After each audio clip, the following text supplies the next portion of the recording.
Raman banking के channel में आपका स्वागत है। जैसा आप जानती हैं कि अग्निवीर जो टेस्ट है वो अब 30 तारीख से लेके 30 जून से लेके 10 जुलाई तक होगा। और इसमें भी आर्मी जीडी यानी अग्निवीर जीडी का जो टेस्ट है वो 30 जून से लेके 3 जुलाई तक होगा। तो इस पर बात करेंगे। पहली बात की नेगेटिव मार्किंग है या नहीं है। सेकंड बात है एक्सपेक्टेड कट ऑफ क्या हो सकती है। तीसरी बात है किस तरह का टेस्ट आएगा और क्या आपकी स्ट्रेटजी होनी चाहिए। और इस बार ग्राउंड भी ये उस पर भी बात करेंगे थोड़ी। तो चलिए वीडियो स्टार्ट करते हैं। तो पहला जो पॉइंट है वो ये है कि आर्मी के इतिहास में पहली बार ऐसा हो रहा है कि आपका जो है नेगेटिव मार्किंग नहीं है। ऐसे क्या होता था कि जो आपका आर्मी का टेस्ट होता था उसमें हमेशा ही नेगेटिव मार्किंग होती थी। और हम लोग बोलते थे कि आपको सिर्फ वही सवाल करने जो आपको आते हैं, क्योंकि वहाँ पे रिस्क होता था नेगेटिव मार्किंग का। परंतु इस बार जो आपका एडमिट कार्ड आया है तो उसमें दिया गया है कि इस बार नेगेटिव मार्किंग नहीं है। तो इसका सीधा सा मतलब है कि आपको 50 के 50 सवाल करने हैं। और जैसा आप जानते ही हैं कि आपके पास 15 सवाल मैथ के, 5 सवाल आपके होते हैं रीजनिंग के, 15 सवाल विज्ञान के और 15 सवाल आपके पास होंगे जीके के। ठीक है जी। अब अगला सवाल आता है कि भैया आपको 50 के 50 सवाल तो करने हैं, लेकिन आपको 50 के 50 सवाल आते तो नहीं होंगे। ठीक है। आप ज़्यादातर बच्चे पढ़ के भी गए होंगे तो भी आपका हो सकता है कि आपको 40 सवाल आते हो, 42 आते हो, 45। कोई हमारे पास बच्चे होते हैं कई जो जिनकी अच्छी तैयारी रहती है तो वो 48 तक भी कर लेते हैं, 48 तक भी।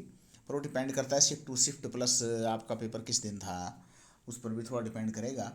तो मोटा मोटा हमें सामान के चल रहे हैं कि 40 से 48 सवाल आपके हो जाएंगे।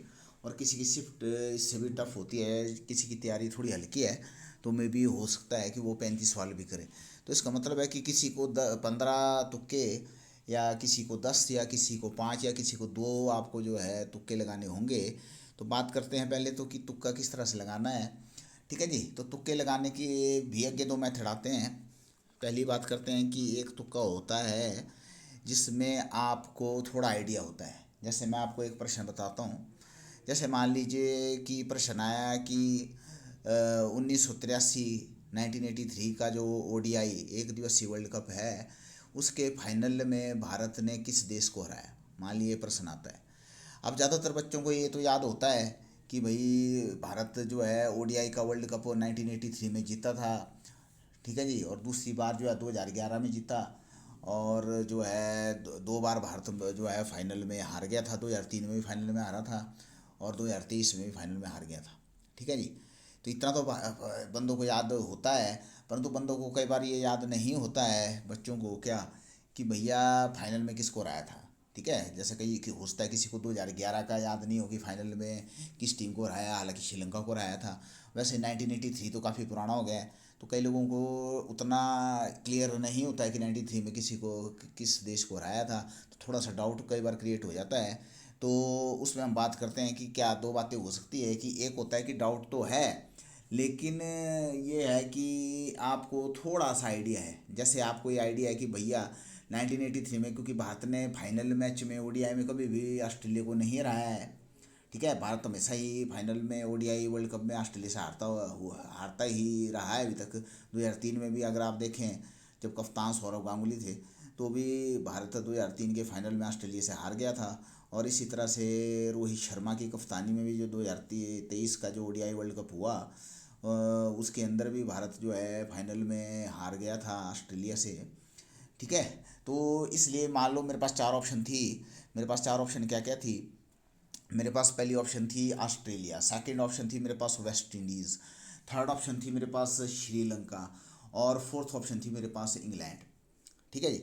अब बच्चे को क्या ध्यान था, बच्चे को ये ध्यान था कि भैया ऑस्ट्रेलिया को तो भारत ने ओडीआई वर्ल्ड कप के फाइनल में कभी हराया नहीं है।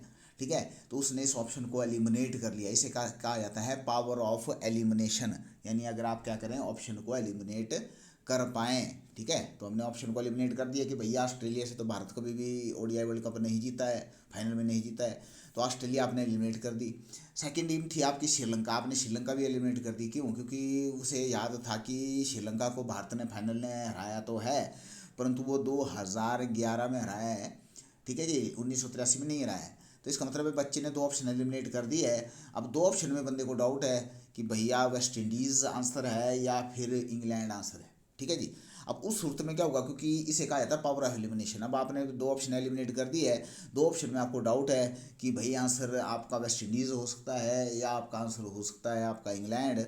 तो उस सूरत में आप जो तुक्का मारेंगे, उस तुक्के के लगने के चांस ज़्यादा है बनस्पत की आप चारों में बिना देखे ही तुक्का मार दें, ठीक है जी।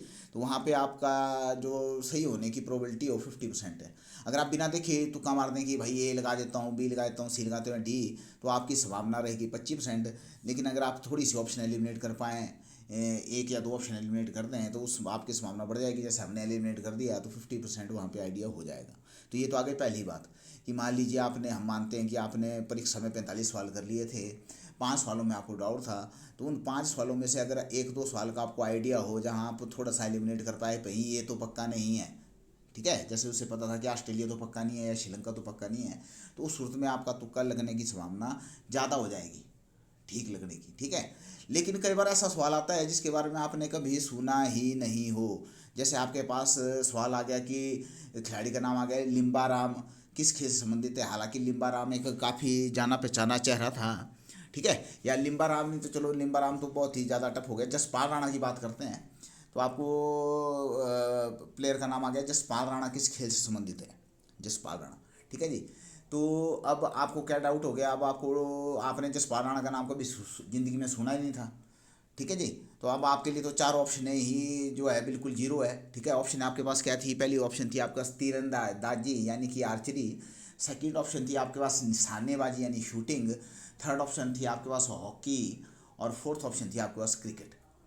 अब एक आदमी है जिसको आइडिया है, एक आदमी जिसको आइडिया नहीं, जिसने उसका नाम ही नहीं सुना है, तो मान लीजिए अगर आपको इस सवाल के चार में से दो ऑप्शन एलिमिनेट कर पाएंगे आप, जैसे आपको क्रिकेट के खिलाड़ी पता है तो आप बोलेंगे जसपाल राणा क्रिकेट तो कभी नहीं खेला है, या आपको हॉकी भी खिलाड़ी पता होते हैं मेन मेन, तो आप बोलेंगे हॉकी भी कभी जसपाल राणा कोई प्लेयर नहीं है। तो उस सूरत में अगर आप तुक्का लगाने जाएंगे कि भाई जसपाल राणा आपका या तो तीरंदाजी का खिलाड़ी, आर्चरी का या शूटिंग का निशानेबाजी का खिलाड़ी है, तो उस सूरत में अगर आप तुक्का मारेंगे तो एक बार फिर आपका तुक्का लगने की जो संभावना है वो ज़्यादा हो जाएगी बनिस्पत की आप हवा में तुक्का मारें, ठीक है। अब किसी कोई एलिमिनेट कर पाए तो ठीक है, लेकिन जिसको कुछ पता ही नहीं है, जिसने कभी सुना ही नहीं उसका नाम, जिसको कोई आइडिया नहीं है कि किसी भी खेल का हो सकता है, तो वो तो फिर ब्लैंक तुक्का मारेगा।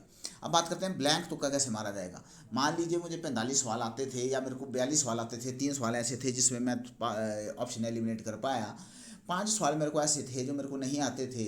तो उसमें आपने ध्यान रखना है कि आपने जो 45 सवाल किए उसमें मेजॉरिटी ऑप्शन कौन सी आ रही थी, सबसे ज़्यादा बार ऑप्शन क्या आ रही थी, ठीक है। वैसे रूल ये बोलता है कि सबसे ज़्यादा बार हमने जो देखा है आज तक इतने सालों में, सबसे ज़्यादा आंसर वैसे बी और सी ऑप्शन होते हैं, ठीक है। लेकिन ये कोई गारंटी नहीं है, क्योंकि कई बार हमने देखा है ए और बी ऑप्शन भी ज़्यादा बार आ जाते हैं।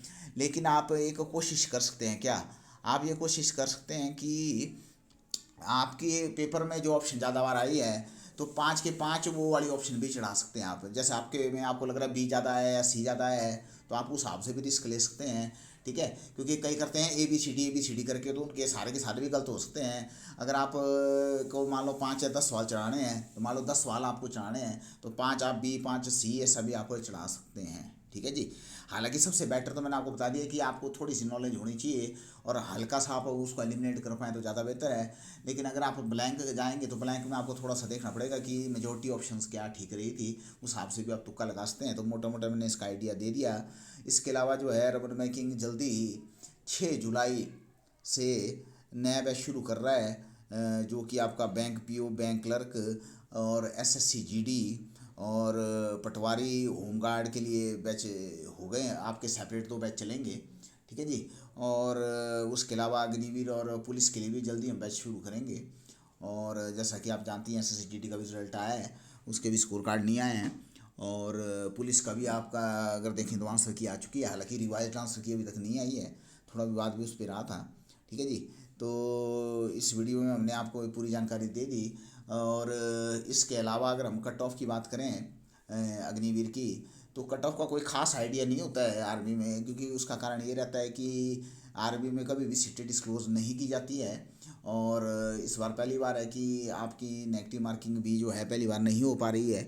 और नेगेटिव मार्किंग नहीं है तो इसका मतलब है थोड़ा सा इसका बच्चों को फ़ायदा रहेगा। हालांकि जो ग्राउंड है वो इस बार इजी, ग्राउंड को भी ईजी किया गया है।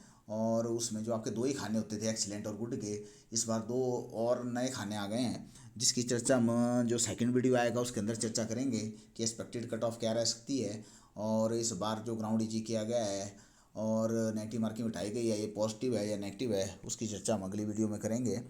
तो जो लोग भी अगले बैच के लिए रजिस्ट्रेशन करना चाहें वो 7018096608 पर रजिस्ट्रेशन कर सकते हैं।